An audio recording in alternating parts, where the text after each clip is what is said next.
KPIX5 political reporter Melissa Cohn joining us now. So, Melissa, what are some of the other major takeaways from this report?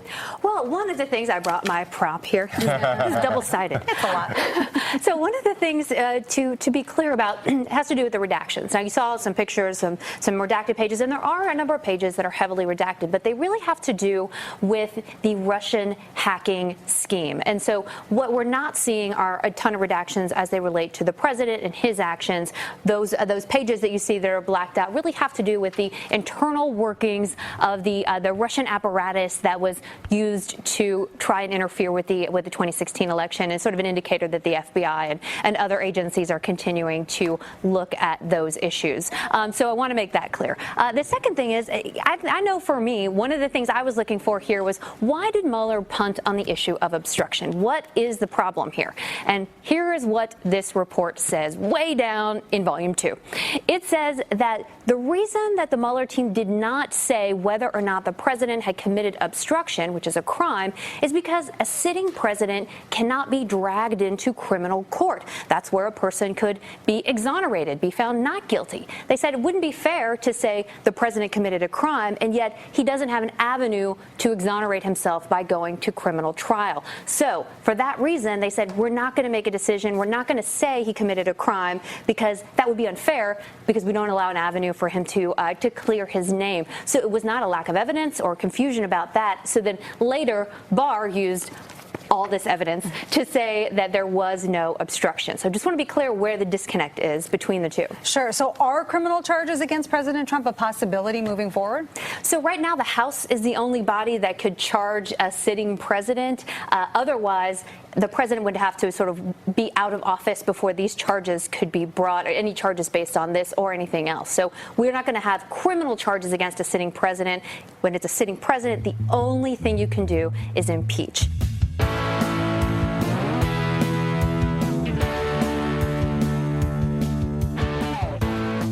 I'm Sarah Kensier, a journalist and scholar of authoritarian states, and the author of the book, The View from Flyover Country. I'm Andrea Chalupa, a writer focused on Ukraine and Russia, and the writer and producer of the upcoming journalistic thriller, Mr. Jones.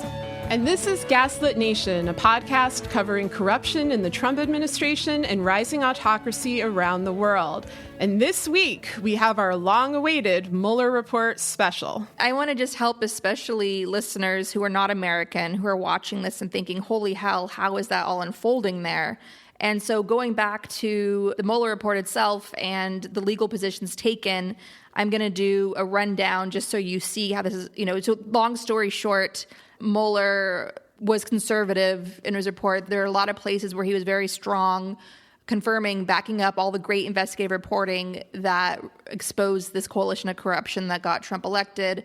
But he did follow the DOJ precedent that you can't indict a sitting president. And he did hedge in places, sort of leaving things open for interpretation, and essentially punted to Congress. And now Congress is essentially punting to the American people for us to outvote Trump in 2020, even though he stole the election the first time around. So that's the gamble. That is the David Cameron level gamble that Nancy Pelosi has taken, just like David Cameron gambled by calling the Brexit referendum, which of course backfired. Nancy Pelosi is gambling by leaving it all up to 2020, even though the previous presidential election itself was stolen, and the same players, many of them are still in power, and we could just have another repeat of history. So now let's dive into, especially for our foreign listeners or listeners who are not American, to understand sort of the thinking here of why we're stuck with a Russian mafia asset as president of the United States. So Mueller writes in his report, collusion is not a specific offense or theory or liability found in the United States Code, nor is it a term of art in federal criminal law. So this whole word collusion everyone's been throwing around, it's not a legal term. It's not at all. And so when Trump says no collusion, I mean, that's not even what Mueller was investigating. He was looking at the legal standard of conspiracy. So Mueller goes on, for those reasons, the office's focus in analyzing questions of joint criminal liability was on conspiracy as defined in federal law. There's a great piece in Vox that breaks all this down, and I'm going to quote that. What Mueller is saying is that there is insufficient evidence to prove that the Trump administration was directly involved in Russian crimes like stealing Clinton's emails. But did the Trump campaign actively work with the Russian government to improve its electoral chances? If that's the standard, then the report provides plenty of evidence to suggest the answer is yes. So basically, no. Trump himself, who is not a hacker, who probably doesn't have many useful computer skills, he did not hack the DNC himself. Trump did not fly to St. Petersburg or anywhere in Russia and manage those troll farms himself. Trump did not use Photoshop to create any sort of memes to be blasted out across social media. Trump didn't have his hands on any of this. As everybody's been reporting, and as Michael Cohen reminded us in his testimony before Congress, Trump essentially operates like a mob boss, where he operates from a position of plausible deniability. He does not tell you directly how to do something, but as Michael Cohen explained, you know what he means. You know what he's talking about. Putin himself operates the same way. And that's why Russia is often called a mafia state. And as we've even seen in the Mueller report himself, it's not Putin going out there directly and calling up Trump and creating a whole email thread and leaving a whole paper trail of the two of them, Trump and Putin, masterminding this whole thing and rolling up their sleeves and doing all the work. No, they're delegating it to their allies, to people who are beholden to them, whose actual survival and financial survival depends on them, like Putin's court of oligarchs and all these business leaders. And so he's sending out those guys instead, cutouts and others. So that creates plausible deniability. But what's really interesting, though, is that there is a section on how the campaign itself could have, the way they did have sort of direct and indirect coordination. There's many instances of that throughout this report. So I'll go on in this Vox piece. First, Russia repeatedly reached out to the Trump campaign to establish a connection to the Kremlin. Quote, the Russian contacts consisted of business connections, offers of assistance to the campaign, invitations for candidate Trump and Putin to meet in person, invitations for campaign officials and representatives of the Russian government to meet, and policy positions seeking improved U.S.-Russian relations, Mueller writes. Second, the Trump campaign was receptive, sometimes going beyond what was an offer from the Kremlin. Some of the examples of this are egregious. Take Manafort's meetings with Konstantin Kilimnik, a Russian political consultant with a history of connections to the GRU intelligence agency. That's Russian intelligence. The FBI believed Kilimnik had links to the Kremlin, a view shared by Manafort's right-hand man, Gates. Quote, Gates suspected that Kilimnik was a spy, a view that he shared with Manafort, Mueller writes. Yet despite Gates' suspicions, Manafort repeatedly met with Kilimnik, worked with him to develop a pro-Russian Ukraine policy that Trump could implement if elected, and regularly shared polling data with him. From the report itself, on August 2nd, 2016, Trump campaign chairman Paul Manafort met in New York City with his longtime business associate, Konstantin Kilimnik, who the FBI assesses to have ties to Russian intelligence. Kilimnik requested the meeting to deliver in person a peace plan for Ukraine. That Manafort acknowledged the special counsel's office was a backdoor way for Russia to control part of eastern Ukraine. Both men believed the plan would require candidate Trump's assent to succeed. So Trump had to win and become president in order for this plan to even stand a chance. They also discussed the status of the Trump campaign and Manafort's strategy for winning Democratic votes in Midwestern states. Months before that meeting, Manafort had caused internal polling data to be shared with Kilimnik, and the sharing continued for some period of time after their August meeting. So what's really interesting there is that days leading up to the election, Manafort, who we all thought was pushed off of the Trump campaign, you had Sergei Leshchenko, this Ukrainian investigative journalist, who came out with proof of this book of payments made by Yanukovych, Putin's puppet, directly to Manafort, millions of dollars being paid to him. That was published in the New York Times, and that helped, of course, establish a direct link between Manafort and Kremlin interests with these off-the-books payments going to Manafort from Yanukovych. And so that, when it was published in the New York Times, finally got Manafort pushed off of the Trump campaign, and then Steve Bannon came in. So Manafort never left because Manafort has a long history with Donald Trump. They're very old friends, along with Roger Stone and Roy Cohn, and they would all hang out. I think there's even like pictures of them in Studio 54, right, Sarah? I'm not sure if, I think Trump was introduced to Manafort in the early 80s, like along with Stone. But there are pictures of Trump, of course, with Roy Cohn and with Roger Stone going all the way back to that era. And also, Manafort lived in Trump Tower. He moved there in 2006. So contradictory to what the New York Times claims, they did not magically meet in the elevator in 2015. This is an actual thing that they claimed. They knew each other for decades. Right. And so also in 2006, when Manafort buys a condo for himself in his friend's building in Trump Tower, that same year, he takes on a $10 million a year contract with one of Putin's closest oligarchs, Oleg Deripaska, to advance the interests of Putin's government. So that begins in 2006. And Paul Manafort gets right to work on that, including the work we mentioned earlier that he did in Crimea. So even though he's pushed off the campaign and humiliated, and even Trump threw some cheap shots at him for good measure, as Trump likes to do because he's the mafia boss, Paul Manafort never goes away, as we learn later, and he even advises the transition team, which Gates, his partner, is a part of, and which Ivanka Trump and Mike Pence are leading. So Manafort resurfaces publicly with a tweet on November 4th, 2016, just a mere few days before the election itself, where he makes a prediction that goes against nearly all of the polls out there, all of the polls that are saying that Hillary's going to win, Hillary has in the bag. Manafort's prediction is that, this is what he writes, battleground states moving to Trump en masse, media not liking the pattern. By Sunday, Trump will be over 270 in the polls. This sounds absolutely bonkers. Like, why would he make such a bold prediction that it's not, like, the polls are simply not even saying this? He's not, what is he basing this on?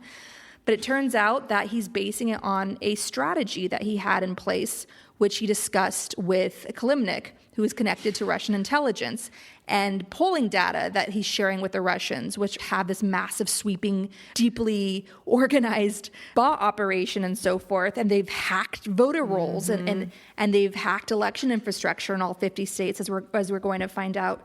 And for anybody who thinks, well, you know, how could a bunch of bots or how can the sweeping social media strategy that the Kremlin's had so well funded and so well organized, how could that make a difference?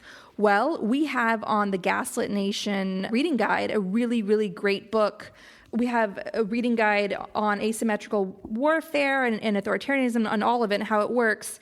And there's one book by Professor Kathleen Hall Jameson called Cyber War: How Russian Hackers and Trolls Helped Elect a President. What we don't, can't, and do know.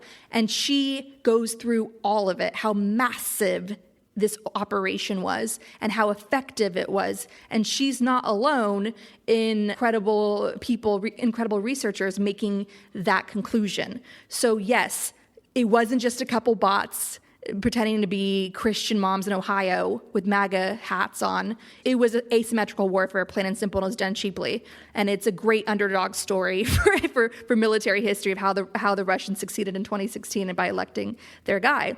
So with all of this said, you're probably wondering, dear non-American listener, well, what the hell? What are you guys going to do about it now? Well, let's go on from breaking down the Mueller report and what we can and cannot do about it based on just what Mueller's presenting here. So why not indict a sitting president? So from Washington Post, quote, Mueller felt bound to follow two Justice Department's legal opinions from 1973 and 2000 that found prosecutors couldn't prosecute a sitting president. The special counsel concluded those opinions also meant you couldn't even reach the threshold question of deciding whether Trump had engaged in a crime. According to people familiar with the prosecutor's thinking, who requested anonymity to describe their private deliberations. And as we said earlier, AG Eric Holder tweeted, any competent public corruption prosecutor to bring obstruction charges against Trump and win. Only reason Mueller did not was because of the flawed DOJ restriction against indicting a sitting president. He said so. Congress now has a constitutional responsibility. And as we've seen, obstructing justice pays off, whether you do it in private or out in the open. Dangling pardons pays off. According to Mueller, Manafort assured Gates that Trump's own personal lawyer said, quote, will be taken care of. The word pardon was not explicitly used, but the message was clear. Do not cooperate with the feds. It would be stupid to cooperate. Stay strong. From page 343 of the Mueller report, quote, with respect to Manafort, there's evidence that the president's actions had the potential to influence Manafort's decision whether to cooperate with the government. The president and his personal counsel made repeated statements suggesting that pardon was a possibility. The legal expert Joyce Vance points out from the report, quote, in the charging decisions section, after acknowledging key witnesses lied to investigators, Mueller concluded, quote, the office cannot rule out the possibility that the unavailable information would shed additional light on or cast a new light the events described in the report. So Manafort, the rapist of American democracy, rapes us even further by refusing and to basically provide information that would have strengthened Mueller's investigation into the conspiracy charges, which maybe could have made a difference. And he even tried with bringing Gates to his team on his side. So if he hadn't have done that, if Manafort flipped, which we said from the very beginning, Manafort would never flip because he's too dirty. Mm-hmm. But if somehow the cruel AI simulation that we're all apparently stuck in had written a different script and Manafort did flip, then who knows whether we would have had further indictments and so forth and what this would all look like. So as we predicted back in early 2017, Manafort held strong, and Mueller is saying what we just read off, that made a difference here in Mueller's position. It's so frustrating because, when that happened, when Manafort made that bullshit fake cooperation deal, it was extremely obvious that was a fake deal. I went all over the news and all over Twitter and on TV and on the show, and I was like, this is not an actual cooperation deal. He's doing this because Papadopoulos fake cooperated and walked away with 2 weeks, whereas Manafort had just, despite his attempts to threaten a jury and a judge into compliance, had been sentenced. So of course he's going to do a fake cooperation agreement. And what blows my mind is that Mueller, the big experienced prosecutor, either genuinely could not understand what was happening, which should concern everybody, or worse, was complicit in Manafort's actions. I mean, I've been baffled by this since it happened. When we all learned that, of course, Manafort did not actually cooperate with Mueller, I was not surprised, even though a lot of other people were, and it still remains a mystery. And with the release of the full report, as you just said, you see how badly this damaged the investigation itself. More broadly outside of Manafort. And, back to what you said about Manafort tweeting out which states basically they were planning to flip, or in his words, he thought there would be this sudden swing to Trump in those 3 states, which happened to be the ones where he's giving the data to Kilimnik. They can't resist showing off. It's like what I said before. They love to be caught. They don't want to be punished. And that's their weakness. It's this autocratic flaunting. They need everybody to see that they are beyond control. They need everybody to see that they've pulled one over on the system, both to frustrate people, to intimidate people, and because their egos are just so enormous that they can't resist doing this. And if you're a prosecutor, if you're an investigator, I would think that kind of action, those sorts of tweets in the public domain, would be of interest to you, that perhaps that would be something you would pursue immediately because you would be able to situate them in the context of a broader threat. By the time Manafort posted that in November 2016, he was under FBI investigation. He had to leave the Trump campaign during the summer because word of his illicit activities in Ukraine came out and he was forced to step down. Not actually. He was forced to step down as a public face of the Trump campaign, and Bannon stepped in. But, he was being investigated. When someone being investigated tweets that, and that Russia has been interacting with Trump to the extent that Trump is asking them at press conferences to get him Hillary's emails, that from the last few years, they had hacked the State Department, the DOD, they had infiltrated the Treasury in 2015, although we didn't find that out until 2018. They had hacked the DNC. They had hacked the RNC, which is still not being addressed, is what happened to those emails. That Trump has this decades-long ties and relationships with Russia.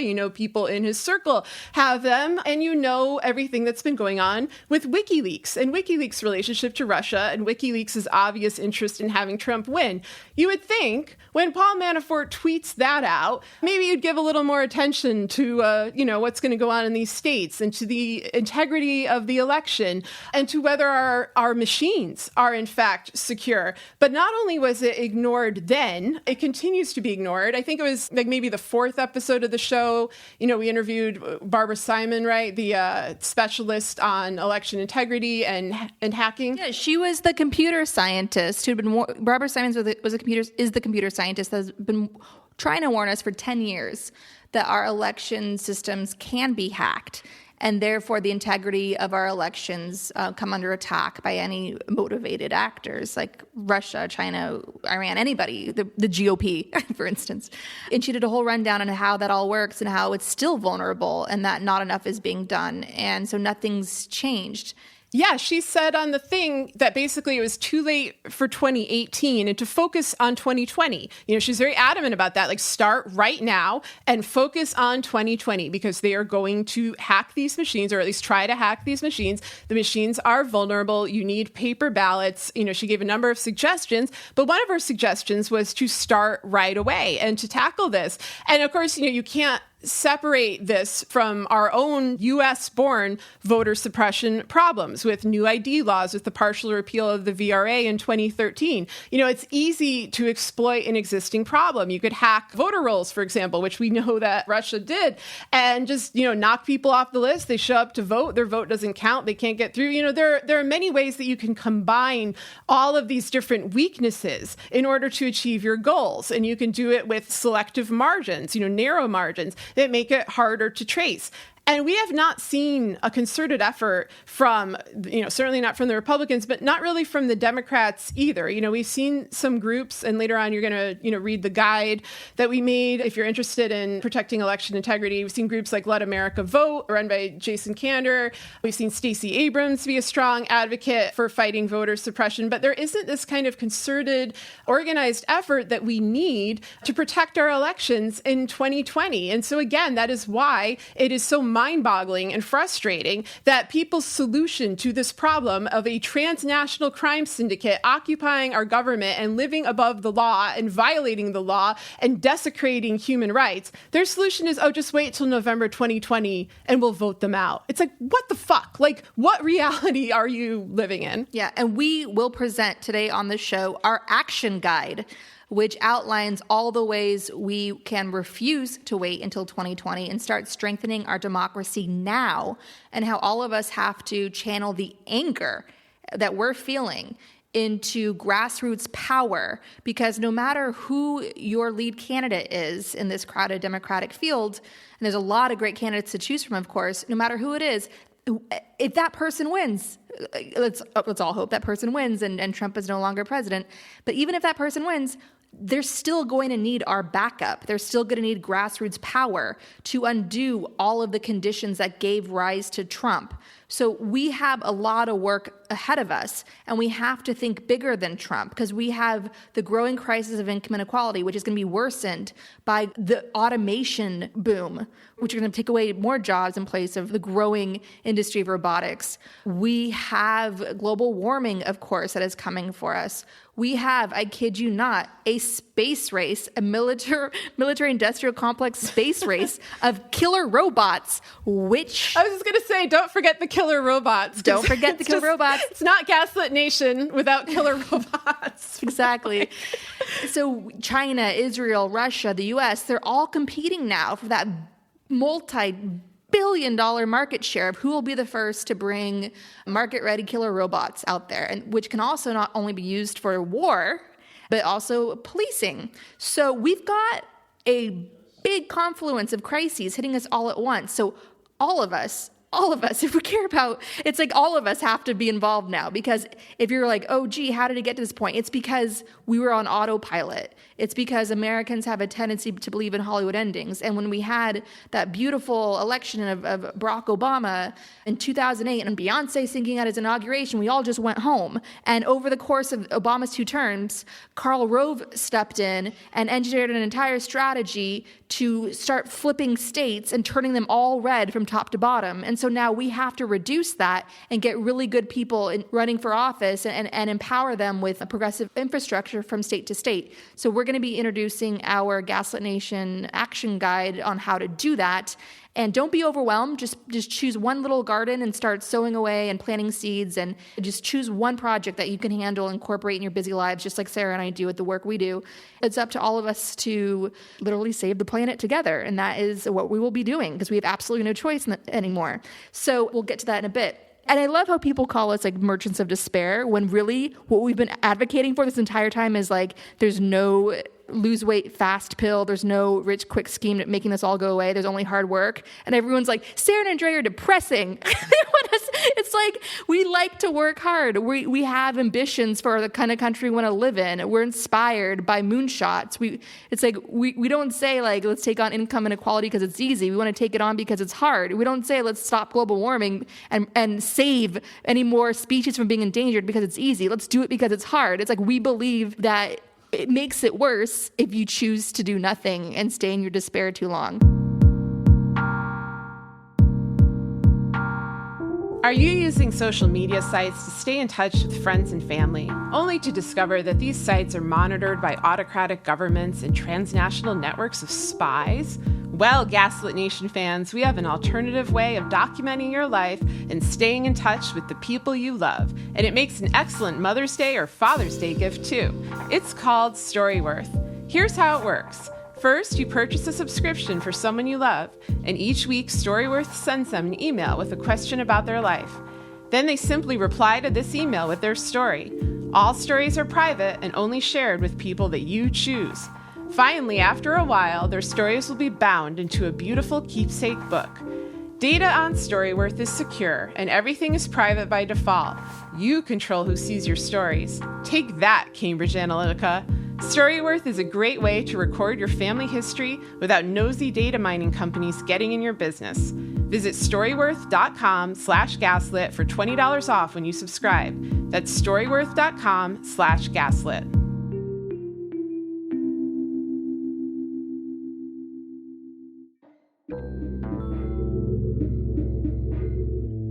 Today we're talking about forhers.com, a new women's wellness brand putting your body back in your control. Getting birth control is a hassle. The time it takes to go to your doctor's office, the stress of receiving your new pack on time, or the phone calls you make to find out why your insurance is no longer paying for it is absurd. Your birth control should be delivered to you when you need it, where you need it, without judgment, and with your physician available to answer questions you might have. You're not alone. More than 10 million women in the U.S. take the pill, and the struggle to receive it is real. It is time to level the healthcare playing field. ForHers.com is helping women across the country get convenient and affordable access to birth control. They access licensed doctors online who can evaluate you and, if appropriate, prescribe you birth control that can be delivered direct to your door. Listeners can get their first month of birth control from forhers.com for just $5 right now while supplies last and subject to doctor approval.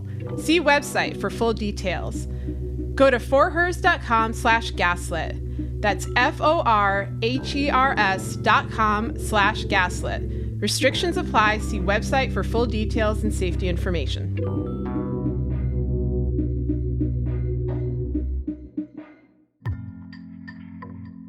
Hey, Gaslit Nation ladies and general fans of bras. Today we're talking about Third Love, a company that lets you buy your bras online with ease. We at Gaslit Nation know you have enough going on, what with the rapidly consolidating autocracy and steady erosion of our rights, to want to waste your time in the mall hunting for bras. Thanks to Third Love's convenient online technology, you can get your bra shopping done fast and go on to fight for freedom and style. Using Third Love's online Fit Finder quiz, you can order your bras and try them on at home. Third Love uses data points generated by millions of women who've taken the Fit Finder quiz to design bras for a perfect fit and premium feel. You just answer a few simple questions and find your perfect fit in 60 seconds. Over 12 million women have taken the quiz to date. Third Love offers a 100% fit guarantee. Every customer has 60 days to wear it, wash it, and put it to the test. If you don't love it, you can return it, and Third Love will wash it and donate it to a woman in need. Third Love's team of expert fit stylists are available every day to help via text, chat, or phone. Returns and exchanges are free and easy. Third Love knows there's a perfect bra for everyone, so right now they're offering our listeners 15% off your first order. Go to thirdlove.com/gaslit now to find your perfect fitting bra and get 15% off your first purchase. That's thirdlove.com/gaslit for 15% off today. I just want to give a little overview from the Mueller Report specifically on election hacking, because we're going to go into that in this episode. And we'll continue to cover it as fundamental to national security and the security of our democracy, of course. We just want to let our audience know, because we're stuck in the purgatory of 2016 and will be for some time until we make our democracy Trump-proof and Putin-proof, we're going to continue to cover the Mueller Report in future episodes. It's, of course, going to help further a lot of discussions around all these key issues for some time. First, some highlights from the report on election hacking from CNN. The recent Mueller report contained the first ever public U.S. government claim that hackers successfully compromised a county's network in the lead up to the 2016 election.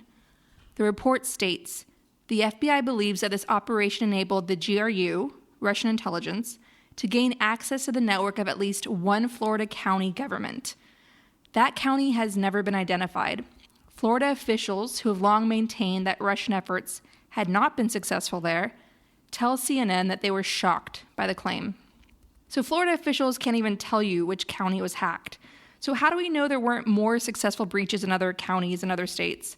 So back to Florida, Kyle Griffin, an MSNBC producer, points out on Twitter that Democratic Senator Bill Nelson said last year Russians had penetrated some Florida county voting systems. His campaign rival, then Florida Governor Rick Scott, at the time called Nelson's remarks irresponsible. From NPR, it has been known for some time that a company that supplies many Florida counties with voter registration systems was the target of a spear phishing campaign by the Russians in 2016. The hackers then used the information gleaned from the company's network to send malicious emails to more than 120 of its customers in Florida. The company, identified elsewhere as VR Systems, based in Tallahassee, has said that it warned customers shortly before the 2016 elections to be on the lookout for the fake emails and not to open any attachments. The Mueller report said that a document attached to the emails was, quote, coded with malicious software, commonly referred to as a Trojan, that permitted the GRU to access the infected computer, end quote.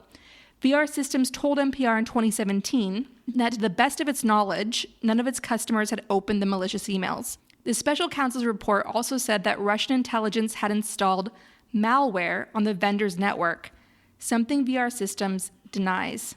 So in regards to the wider hacking that the Russians did of state elections in 2016, NPR notes, quote, some cybersecurity experts have raised the possibility that hackers planted malicious software that remains undetected. So basically, our election security is at the mercy of for-profit companies and election officials who want to avoid an embarrassing scandal. So we depend on them to self-report when there have been anything that might look like a security breach. And also, it looks like these breaches are very difficult to spot in the first place. So this is all just great. The way around all this, basically the best solution here is for us to make sure that our voting systems rely solely on a paper ballots-based system. So to see what you can do about election security in your state, because clearly it's up to us, do not rely on the authorities and corporations to protect us. We need a paper ballot movement in every single county across the country. Do what you can to ensure that your own county relies on paper ballots. Check out our action guide on gaslitnationpod.com on how you can do that. So a bit more from the Mueller report also on Manafort and Gates. I want to recap and include some more highlights on those two knucklehead campaign operatives with a web of Kremlin-linked ties. From Bloomberg, Manafort's former aide, Gates, said the polling data was intended for Putin ally Deripaska. The report doesn't conclude why Manafort, as chairman of Donald Trump's campaign, directed the handover of polling data about the key battleground states of Michigan, Wisconsin, Pennsylvania, and Minnesota. Now, here we should note, in connection to election hacking, that Michigan, Wisconsin, and Pennsylvania were the states that were the focus of Audit the Vote, a movement driven by computer scientists that Sarah and I helped amplify, demanding a vote audit to check for possible election hacking in those states, which of course launched the recount efforts in those states. What we're pointing out here is that all of this that was coming out in the Mueller report is just raising more and more questions.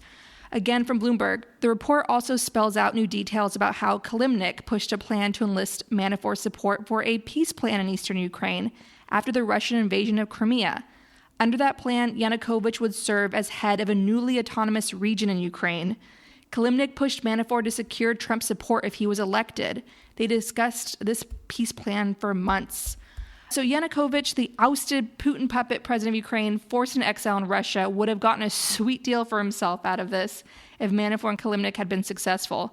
As I've always said, Russia's attack on our democracy in 2016 always felt to me like the bigger, bolder sequel to Ukraine's revolution, Putin's revenge. According to Mueller, Manafort, longtime consultant to Yanukovych, would have been the special representative to manage this peace process.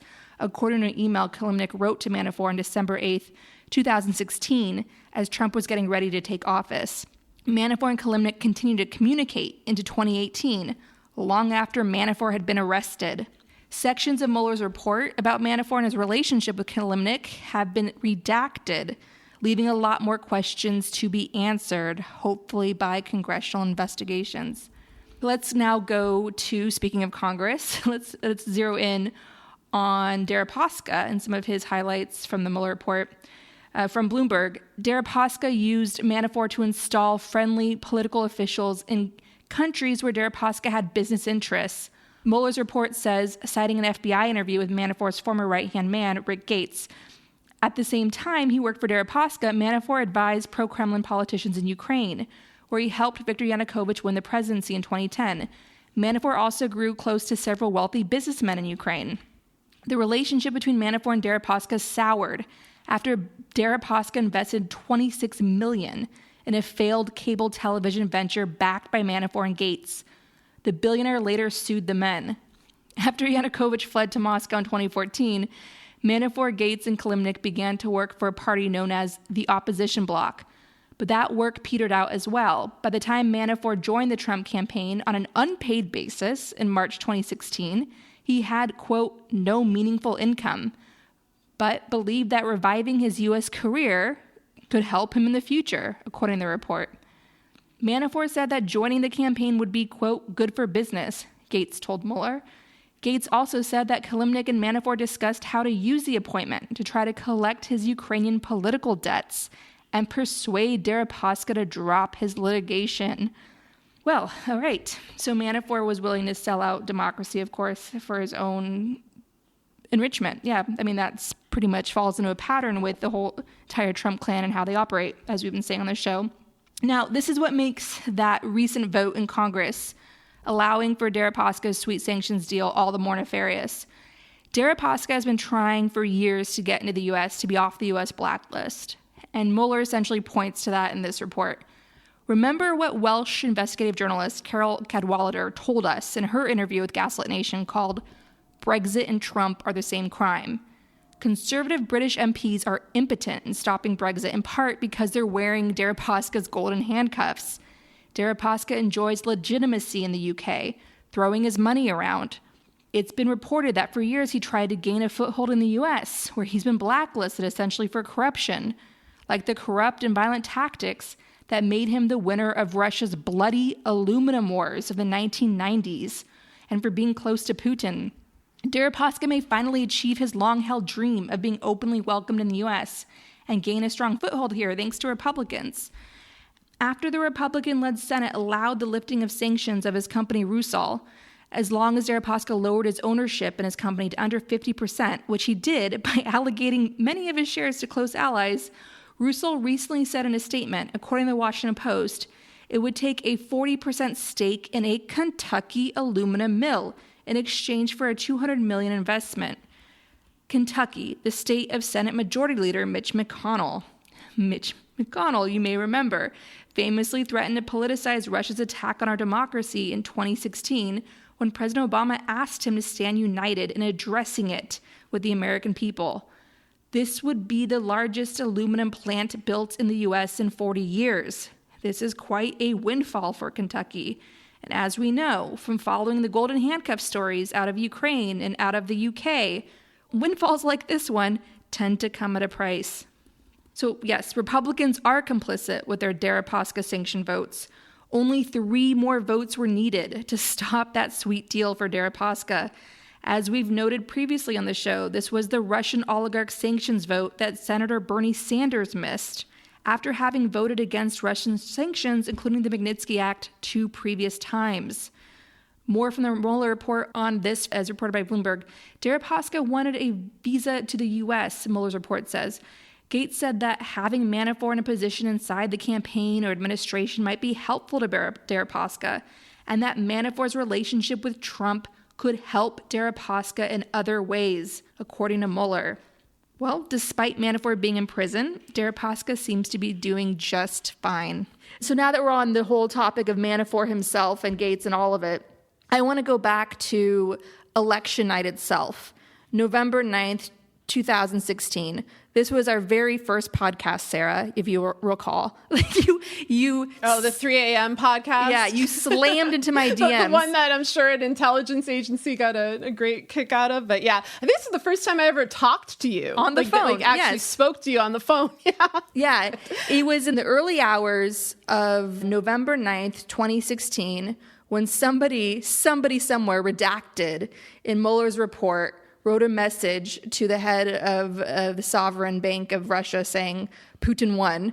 At that same time, you and I are on the phone because you and I just knew each other from Twitter, and you popped into my DMs and asked for my number, and then called me immediately and said, this doesn't look right. And I said, no, it does not. And a beautiful friendship was born. Yes. And at that same time, my sister was crafting a memo, very calmly using her lawyer skills to craft a memo to run it as high up as she could to anybody who would listen in the Clinton campaign or whomever. And she put this online immediately. And it was basically ringing the alarm that despite that New York Times story on October 31st, 2016, saying that the FBI saw no link between Trump and Russia. Despite all that, which had put that to bed and just made Hillary Clinton going on and on about Trump and Russia seem like a campaign tactic, my sister took it upon herself to outline what she knew from all the research she did in Manafort and just knowing Ukraine for all these years and how the dark arts, Manafort dark arts worked in Ukraine. My sister took it upon herself to write this memo, and she posted it on Facebook, and you and I put it on Twitter, and that's what led to this Audit the Vote movement. And I want to read that memo again because it's a lot of what we're seeing is getting confirmed, and all the details are coming out of what she called in those early hours on November 9, 2016, right when Trump was announced president-elect. A lot of what she's saying here in this memo in those wee hours are fleshed out in the Mueller Report. So I'm going to reread it again because we covered this in one of our earlier episodes. Go for it. Regardless of Hillary Clinton's concession, a close analysis must be done of the actual voting results, machine tabulations and paper ballots cast, versus the vote reporting to the Board of Elections and Secretary of State offices. Some important facts collectively warrant this. 1. Russians have heavily influenced this election for the past 6 months and have successfully hacked into the election systems of more than half the states in the country that we knew of at that time. 2. Major public polls and the Clinton campaign's internal polls were historically off the mark, and in the campaign's case, didn't match the voter file records, which is unheard of to this level. This is especially odd considering that Clinton's campaign manager, Robbie Mook, is one of the most brilliant in politics when it comes to micro-targeting and voter analysis. Even GOP strategist and pollster Frank Luntz called the 2016 exit polls the worst and least accurate we've ever seen in a tweet sent on election night. 3. Homeland Security DOJ teamed up with a group that is part of Anonymous based in Washington, D.C. called the Protectors. This group saw a lot of activity during Election Day from the Russians and believe that the voting results projected don't match the internal and public polls because their voting results were manufactured in favor of Trump in heavily Republican counties and key states. And voting results may have been decreased for Clinton in key Democratic counties via malware that was placed by the Russians when they hacked the election systems of more than half our states. 4. Trump Manafort set up the rigged election narrative months ago, preparing for exactly this scenario. This is straight out of Manafort's playbook, and Putin's too. Accuse the other side of doing what you're doing so that you cannot be accused of doing it. There's no short supply of examples of this. Putin regularly accuses the U.S. of meddling in Russia's affairs when he annexed Crimea, invaded East Ukraine, and holds sham elections in Russia. 5. Kellyanne Conway, an expert conservative pollster, was selected as Trump's campaign manager when Paul Manafort took too much heat about his Russia connections and resigned, though he has likely continued to be involved behind the scenes and continues to have a residence in Trump Towers. And Conway helped lead messaging that polls were all wrong and that Trump has, quote, shadow supporters, a term that mainstream journalists echoed as the election results began to favor Trump. 6. Paul Manafort, who has heavy ties to the Kremlin, is being federally investigated for his work in Ukraine. He was virtually silent since resigning from Trump's campaign a few months ago, but sent his first tweet since resigning last week saying that by Sunday, before the election, Trump would have the 270 votes needed to win, despite internal and public polls saying otherwise. Now, when we made that Facebook post go viral, on Twitter, you and I, Sarah, and our whole gang of friends, like Liam McElrath and a lot of great people on Twitter. What then happened was BuzzFeed came out, and in a piece by Shira Frankel on BuzzFeed, which was shared by BuzzFeed Ben as a nothing to see here, folks, we've solved it here, here's our one single article on it. What they do is they grab my sister's memo and they dig around and they talk to some sources. And the article says, rumors that election results were altered in favor of President-elect Donald Trump have been mounting since he defied nearly every pre-election poll to win the presidency. But officials who monitor the vote on a state-by-state basis, as well officials who work at the Department of Homeland Security and oversee the national tally of votes, told BuzzFeed News that they saw no irregularities, nor had they received any official complaints from the Democratic or Republican Party regarding the vote. Now, when that story came out, basically saying that, my sister is full of shit, right? Remember, Sarah, when that came out? Oh, yes. We were like, wait, what? No, there was all this hacking.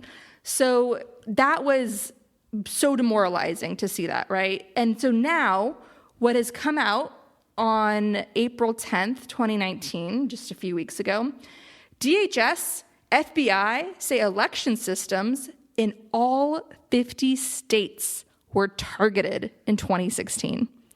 In all 50 states, okay? We keep finding out it's even bigger than it initially reported. So, and I want to say one thing we have never shared on this show before is that when my sister's memo went viral, you and I, Sarah, and got to work with others in launching Audit the Vote. And we put up a Facebook page for it. We created an email account for it. You and I were on Twitter. And what was really interesting, in that very, very early period, before it was heavily publicized, we received from our Twitter account, from our Facebook page, through Twitter, all because of Audit the Vote, that we were just getting ready. We're just putting the pieces in place.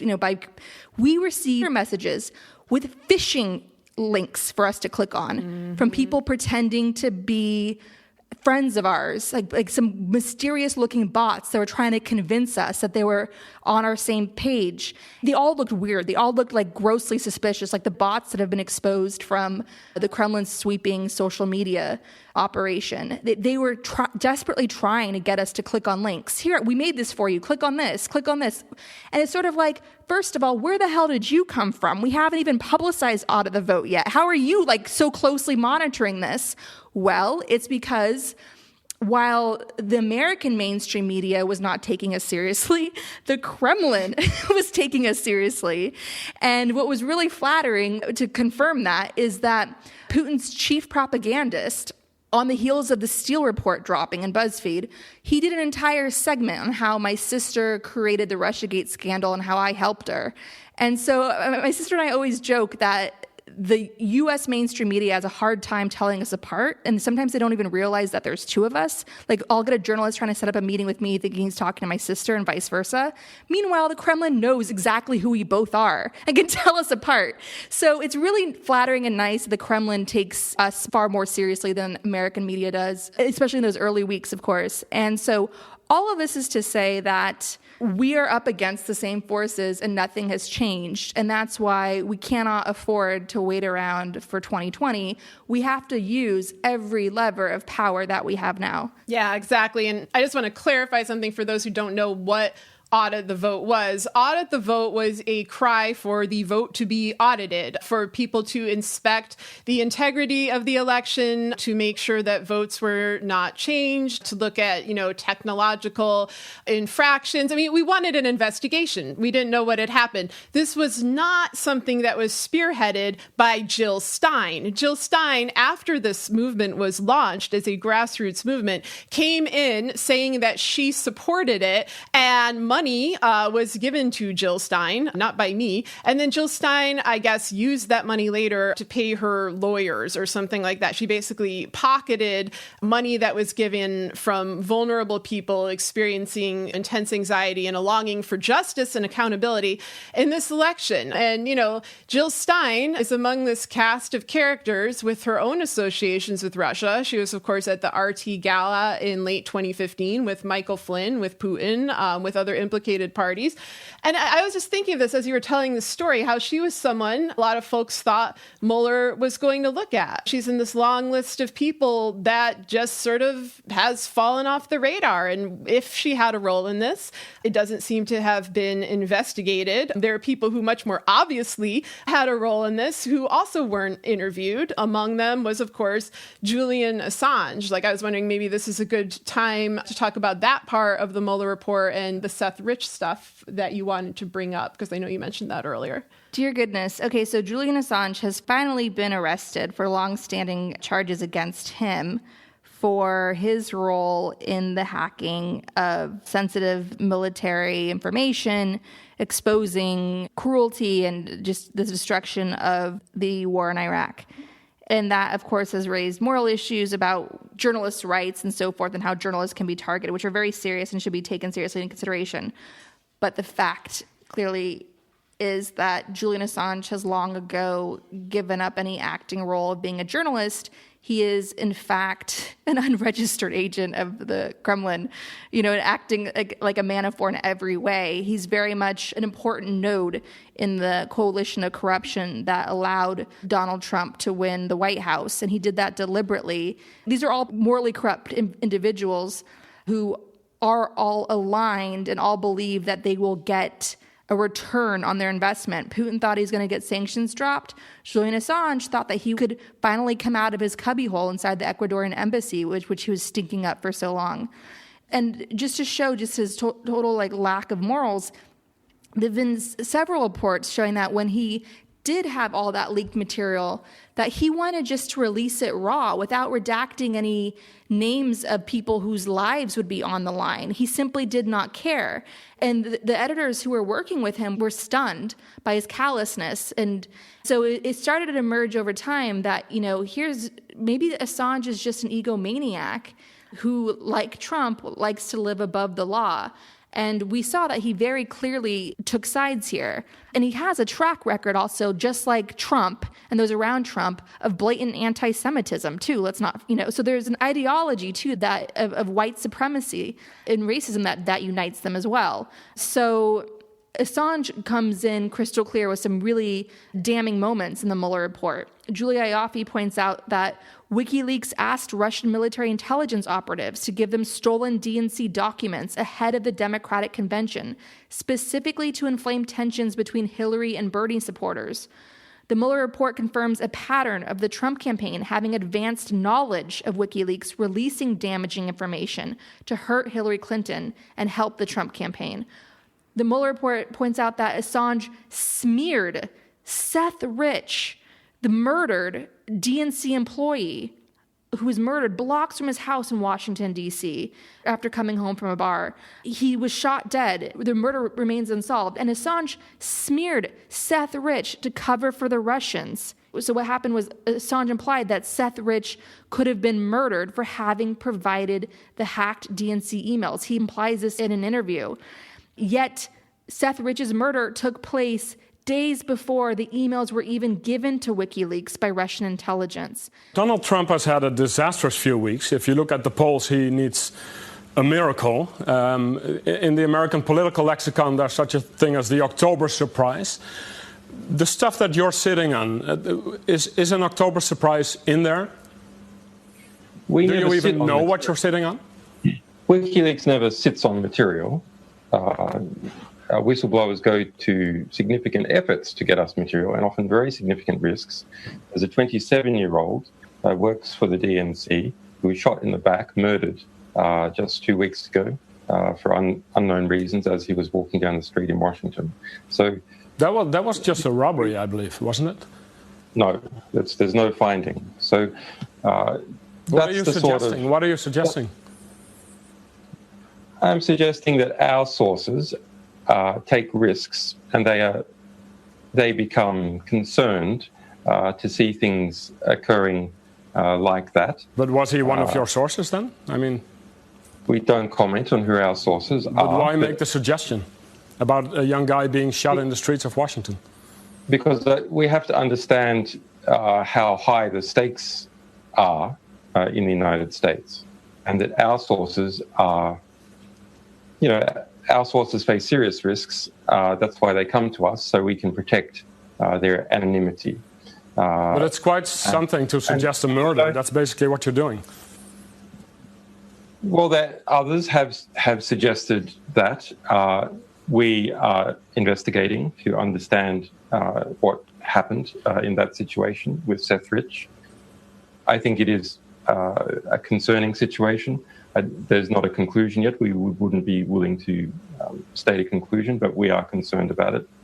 And more importantly, a variety of WikiLeaks sources are concerned when that kind of thing happens. And that whole conspiracy blew up. You had Sean Hannity and the whole far-right propaganda machine spreading this horribly abusive conspiracy theory that Clinton or anyone associated to Clinton murdered Seth Rich as punishment or to silence him because it was him who was this DNC mole. It was him that collected all this hacked material and not the Russians. So what you see among all these Russiagate skeptics, the far right and their strange bedfellows, is this whole resistance to even acknowledging that the Russian government hacked the DNC, when in fact the Russian hackers were hanging out inside DNC servers for several months, and just collecting volumes of material. And of course, that was all digested and blasted out at a key moment, as the Mueller report confirms, to deliberately cause the most amount of damage possible, driving an even deeper wedge between Bernie and Hillary. At the same time, exposing a lot of sensitive information of private individuals, including their phone numbers and addresses and social security numbers. It was a typical Assange nuclear bomb of destruction. He doesn't care who he hurts. Mm-hmm. He simply does not care who he hurts. Here was the Ecuadorian embassy giving him asylum, and he was smearing the walls of the Ecuadorian embassy with feces. And so, he is basically like Bannon's hipster brother in terms of grossness. So Assange does not get the benefit of the doubt here as a journalist. We have enough credible journalists to build the obvious strong case that Trump and those like him are making the world a far more dangerous place for journalists. So we do not need to hold Assange up at all as any poster boy for that, because he has put far too many people in danger and has helped bring to power an aspiring autocrat who shares his racist ideology of hate. So no, Assange is not some muckraker hero here. He's actually a very troubling node in this entire coalition of corruption. Yeah, I agree. And just to put Assange in context a little, for those who don't remember, didn't pay attention when WikiLeaks first emerged, WikiLeaks initially said that it was going to target any government that practices abuse of human rights, war crimes, imperialistic ambitions, and there was some nobility in exposing those crimes. We all lived through George W. Bush. We all watched what happened in Iraq. We watched the use of torture, the abuse of people there, it was something that needed to be uncovered and the media had failed. But Assange pretty quickly turned into somebody who was only looking at human rights violations and abuse of power in Western states and democratic states, not looking at them in Russia or China as he had initially proclaimed he was going to. And in late 2010, there was a really interesting essay in The Atlantic by Jared Lanier, who is a computer scientist, very influential in inventing AI. He had written a book called You Are Not a Gadget, and he has a humanistic look at technology's role and a lot of skepticism about social media companies and about Assange. So I'm just going to read a few excerpts of this. This is 9 years old, but I think it summarizes very well not just what people should have looked out for then, but how we should consider Assange and WikiLeaks and similar organizations today. He says, and these are just some excerpts, the interesting similarity between Assange and a typical financier who overdid it, here he's talking about Wall Street criminals, is that both attempted to align themselves with a perceived godlike perspective and method made possible by the flow of vast information on the internet, while both actually got crazy and absurd. WikiLeaks and similar efforts could do for politics approximately what access to a lot of data did for finance in the run-up to the recession. And then he goes on to say, the WikiLeaks method punishes a nation or any human undertaking that falls short of absolute total transparency, which is all human undertakings, but perversely rewards an absolute lack of transparency. Thus, an iron-shut government doesn't have leaks to the site, but a mostly open government does. If the political world becomes a mirror of the internet as we know it today, then the world will be restructured around opaque, digitally delineated power centers surrounded by a sea of chaotic, underachieving openness. WikiLeaks is one prototype of a digital power center, but others include hedge funds and social networking sites. This is the world we are headed to, it seems, since people are unable to resist becoming organized according to the digital architectures that connect us.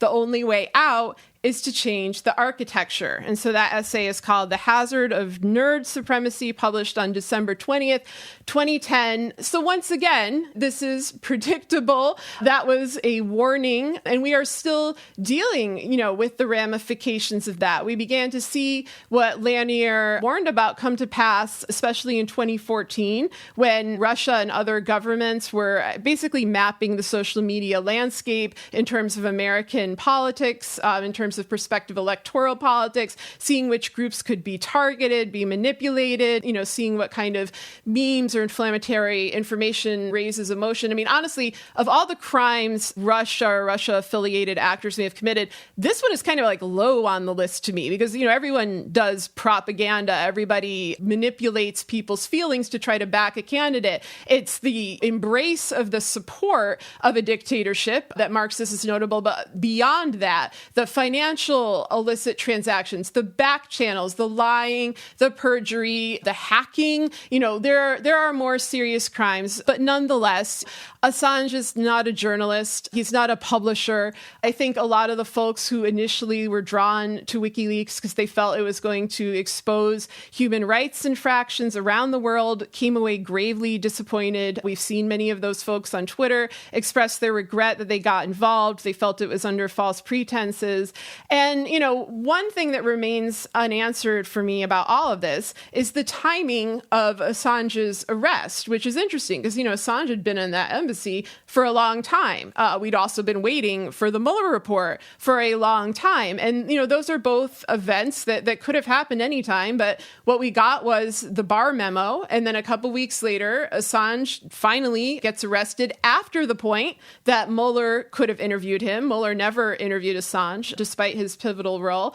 And then we get the Mueller report laying this out. And so, there's a lot of strange timing. There are a lot of holes there. People may be listening saying, oh, how conspiratorial. But come on. I mean, if you've listened or paid attention to anything that's happened over the past decade and to the effort that these individuals have put into their conspiracy, then, of course, this is something you should be looking at. I think that folks, they want to think of everything as a coincidence because it makes them feel comfortable comfortable. You don't want to think that you're up against someone formidable. This kind of goes back to what we were saying before about folks acting smug about Trump and his crew, kind of looking down at them like, oh, this, group of, yokels and goons, they're so obvious about all their crimes. They can't cover their tracks. It's like, they don't want to cover their tracks. They want to flaunt it right in your face. And so I'm curious about that. This is one of the many, many reasons I wish Mueller would testify, or at the least give a press conference. But quite honestly, I want the Democrats to put him under oath, or the Republicans to put him under oath. I'm not sure completely that they like him either, but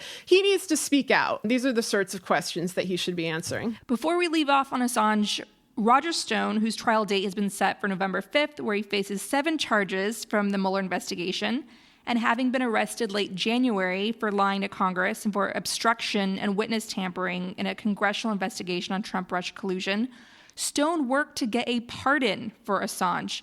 This is according to texts with his friend Randy Credico, the radio host Stone had claimed was his back channel to WikiLeaks. In an email to Mother Jones, Stone himself confirmed trying to get Assange a pardon from Trump. Michael Cohn, Trump's longtime lawyer and fixer, claimed Trump knew Stone was in contact with Assange during the 2016 election.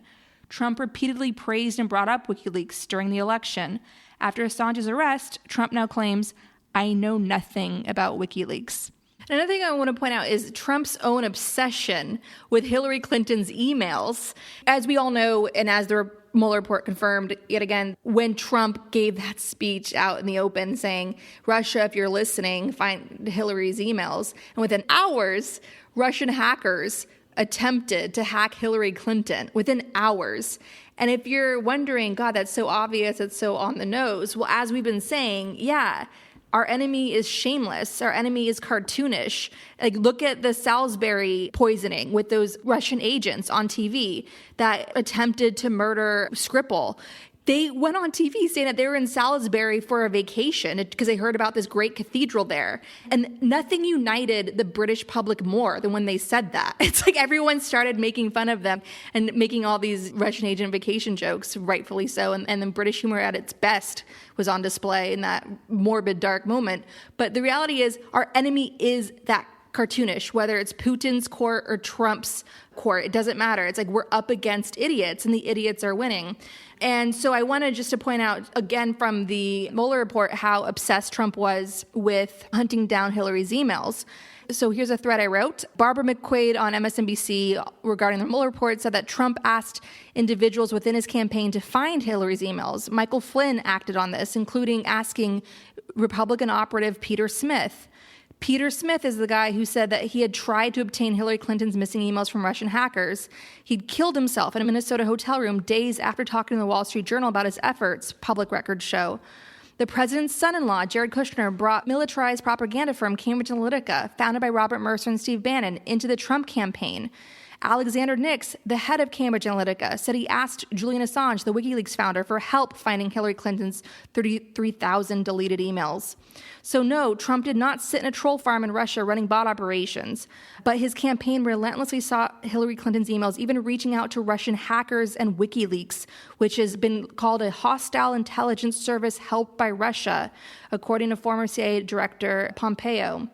Journalist Michael Weiss points out that by late summer 2016, the Trump campaign was planning a press and comms strategy based on forthcoming Hillary Clinton emails WikiLeaks said it possessed, but which it did not.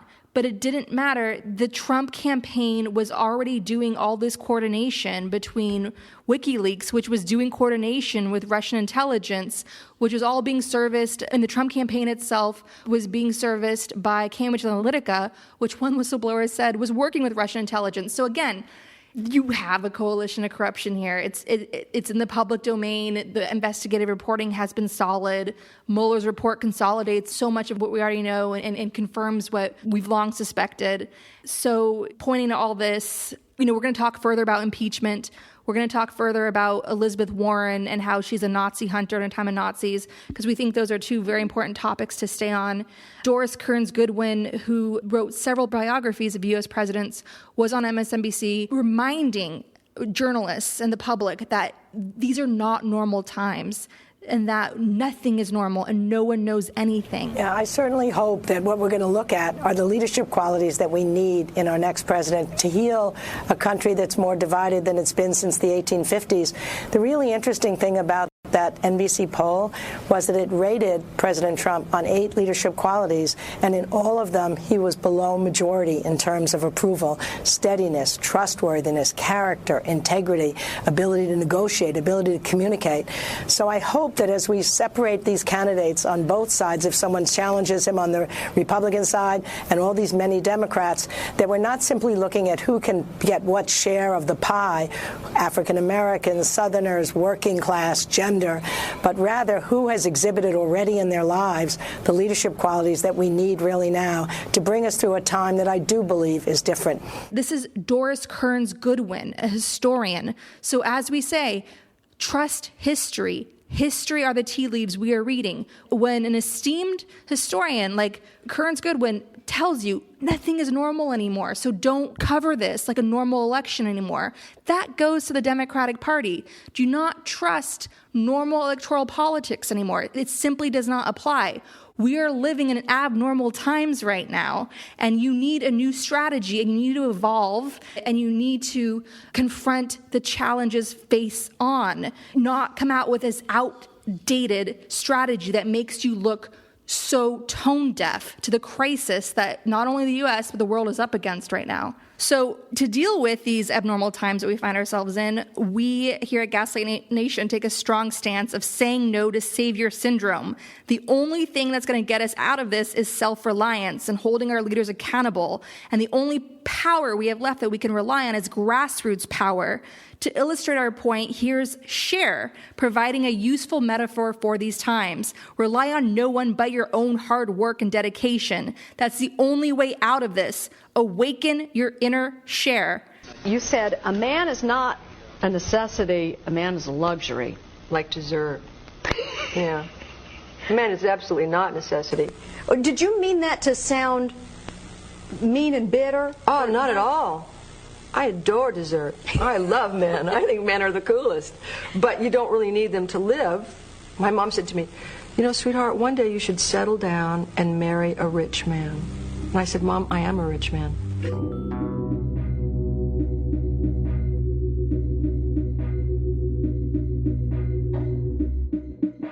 Welcome to the Gaslit Nation Action Guide, available on our website, gaslitnationpod.com. Democracy is a lifestyle. Trump is a symptom of the corruption, institutional failure, and indifference that we can no longer tolerate. Okay, so number 1, get a guide. Stride Toward Freedom, the Montgomery Story by Martin Luther King Jr. is an essential guide to self-management, managing others, and building teams. This inspirational case study of resistance, written by a young MLK after successfully leading the Montgomery bus boycott, shows how smart organization took on the authoritarianism of the Jim Crow South. Never forget that MLK was considered a radical in his day, even though there's nothing radical about demanding human rights and dignity. Today, the same remains true. It's not radical or socialist to demand that corporations stop polluting for profits and to call for an end to tax breaks, like for sending jobs overseas, that worsen the income inequality crisis. To help communicate these urgent issues, another essential guide is the all-new Don't Think of an Elephant, Know Your Values, and Frame the Debate by George Lakoff. Number 2 of the Gaslit Nation Action Guide, focus on state races. States decide key quality of life issues, and local candidates help drive votes up ballot for federal races. Every district and Future Now are 2 excellent groups working to build a progressive infrastructure and turn states blue from the bottom up. Get involved by donating what you can, or join or start your own group with their help in your state. We provide on our Action Guide interviews with every district and Future Now. For more background. Number 3, join. Grassroots power is one of the strongest forms of power we have left in America, especially with Mitch McConnell and Trump packing the courts. Don't succumb to savior syndrome by expecting Alexandria Ocasio-Cortez or whomever else you admire to do all the work. Representatives are human and need our help. Fulfill the far-right's worst nightmare by creating generations of AOCs by helping build a more progressive union. Join a local group from any of these great national organizations for important action alerts like demonstrations or getting out the vote. Indivisible, swing left, sister district, move on, flippable. Number 4, fight global warming. Sunrise Movement is a grassroots organization demanding a Green New Deal. There are a lot of other groups working to adopt urgently needed green initiatives. C40 Cities connects cities around the world committed to taking climate action. 350.org helps activists rise to the challenge of the climate crisis. And there are more trusted organizations that need our support, linked to on our action guide. Number 5, unionize. In the age of Trump, there should be no more fear of starting or joining a union. Just tell your boss that you saw how unions protected workers during the universally unpopular Trump shutdown. Fight for 15 and its local variants are working to ensure a fair wage and strengthen unions in the service sector. Don't know how to get started? Read Organizing to Win, new research on union strategies, and No Shortcuts, Organizing for Power in the New Gilded Age, both of which are linked to on the Gaslit Nation website. Number 6, run for something. There are a lot of great groups out there that demystify the process of becoming a candidate and running a campaign. Run for Something is one of our favorites. There's even a book to help you get started. Run for Something, a real talk guide to fixing the system yourself by Amanda Littman. If you believe in facts and science and are a compassionate human being, you need to run for something and recruit others to as well. Even if it's a long shot, you can still create urgent conversations and treat your campaign like a platform for discussions you care about, helping bring together like-minded people to work for change even long past the election. Just look at what a refreshing discovery long-shot Mayor Pete has been and all the great work Andrew Gillum continues to do to register 1 million voters in Florida. Number 7, protect the vote. Every District Action Fund just launched a, quote, report card identifying states with enough progressive support and local governments to push through important voting reforms like automatic registration and the abolishment of racist voter ID laws. Is your state on the list? You can click a link and find out. If so, every District Action Fund empowers you to help your state reach the gold standard of voting. Concerned about vote hacking and Ivanka Trump branded voting machines? Yes, that is a thing. Secure Our Vote provides background information and other resources to take action.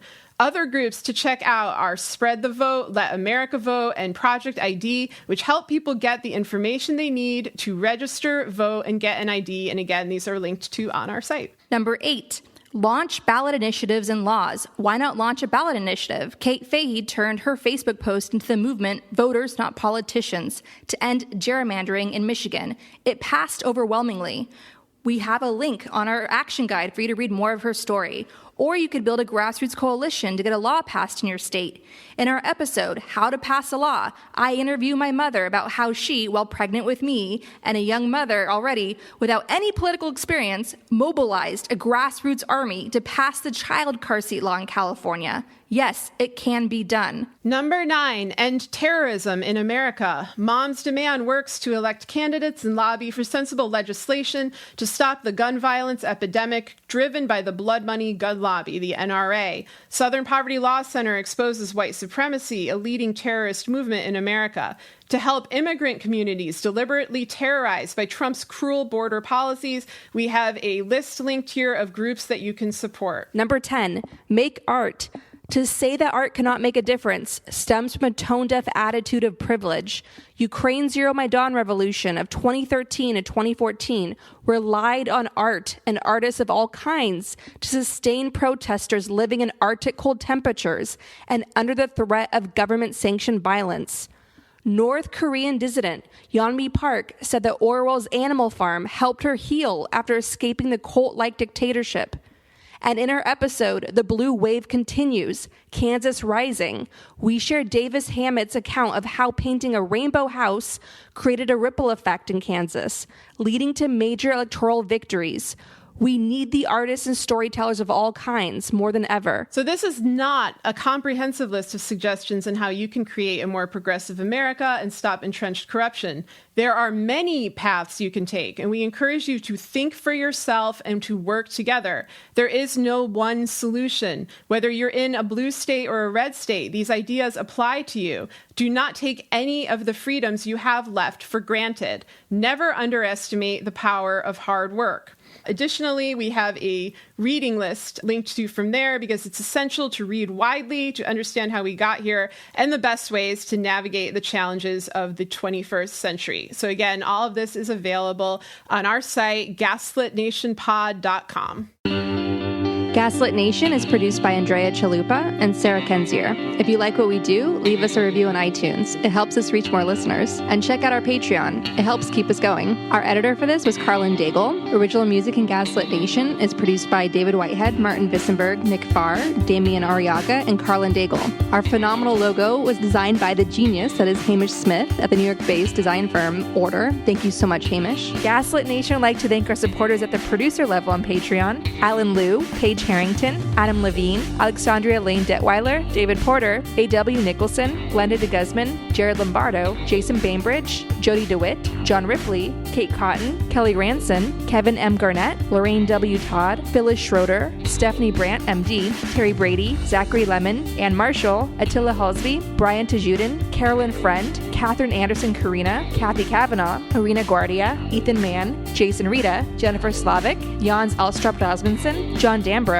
John Keene, Kenshiro Nakagawa, Kevin Christie, Kim Mellon, Christy Vital, Lawrence Graham, Luke Stranid, Margaret Moe, Matthew Copeland, Maureen Murphy, Michelle Dash, Mike B. Mathurin, Mike Tripico, Rhonda White, Rich Craw, Sonia Bogdanovic, Ted Gary, Mitchell Thomas Burns, Victoria Olson, and Zap Rousdower. Thank you all so much for your help. We could not make this show without you.